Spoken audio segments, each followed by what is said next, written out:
24 ঘন্টার ব্যবধানে নারায়ণগঞ্জের ফতুল্লায় ফের গ্যাস বিস্ফোরণ। দগ্ধ হয়েছেন বাবা ও 3 সন্তান। গুরুতর অবস্থায় তাদের ভর্তি করা হয়েছে জাতীয় বার্ন ইনস্টিটিউটে। এদিকে গতকাল দগ্ধদের মধ্যে চিকিৎসাধীন অবস্থায় একজন মারা গেছেন।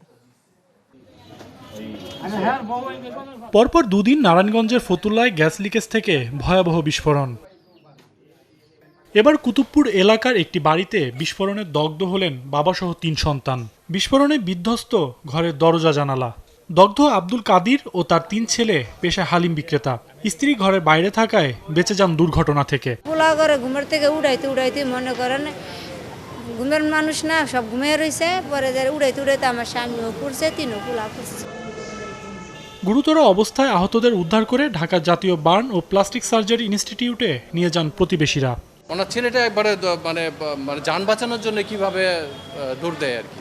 হ্যাঁ, দেখলাম শরীরটা একবার পোড়া, চামড়া মুনা সব উঠে গেছে, পায়ের পিঠের এই সবের মাথার সব চুলমুল সব একবারে চামড়া সব উঠে যাচ্ছে, খারাপ একেবারে 100% গ্যারান্টি অবস্থা, বাঁচার অবস্থা নাই।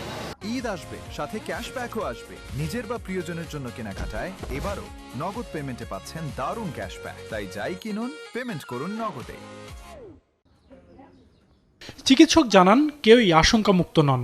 শ্বাসনালী সহ পুড়ে গেছে মুখ ও শরীরের বিভিন্ন অঙ্গ। দুজনের শ্বাসনালী পুড়েছে আর বাকি দুজনের মুখমণ্ডল পুড়েছে। তো মুখমণ্ডল পুড়লেও আমরা তাদেরকে সাসপেক্টেড ইনহেলেশন ইনজুরি হিসেবে ট্রিটমেন্ট করে থাকি, যার কারণে সকলকেই আমরা আশঙ্কাজনকভাবে ট্রিটমেন্ট করছি এবং ওনাদেরকে আমরা এইচডিইউতে শিফট করেছি। পাইপলাইনের লিকেজ থেকে ঘরে গ্যাস জমেছিল, সেখান থেকেই বিস্ফোরণ হতে পারে বলে ধারণা ফায়ার সার্ভিসের। লাইনের যে গ্যাসটা গিয়েছে, এই গ্যাসের লিকেজ থেকে ওই ঘরের গ্যাসের চেম্বার অবস্থায় ছিল। হয়তোবা তার ছেলে বা ওই পরিবারের কেউ বিড়ি সিগারেট খাওয়ার জন্যই করছে, সাথে সাথে ধাম করে আগুন ধরে গেছে এবং বিস্ফোরণ ঘটেছে। গতকালও ফতুল্লায় গ্যাস লিকেজ থেকে বিস্ফোরণ হয়। সে ঘটনায় চিকিৎসাধীন একজনের মৃত্যু হয়। সজল সাইক, চ্যানেল 24, ঢাকা।